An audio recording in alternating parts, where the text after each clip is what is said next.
go. Hi everyone!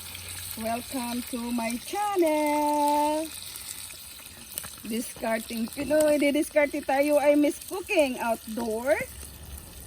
Lutong bahay. Lutong kahoy. And ito, nagpiprito kami ng isda para sa aming hapunan. At tapos na kami nagluto ng kanin at ang vegetables inside the house. Ayaw kong mangangamoy ang aming bahay. So dito tayo magluluto sa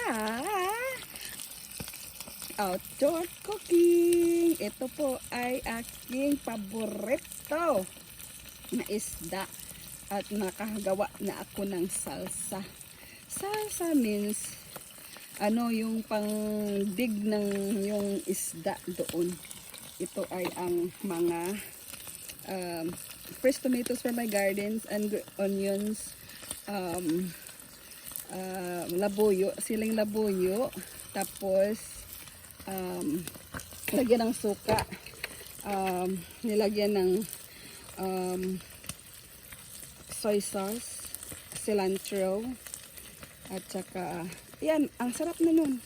Ayan, ito ay hanghanguin na. This is good. Yeah, right here, go get it. Go get this stuff. Go get the plate. And this is cooked. Alright, see you. Bye-bye. Go ahead.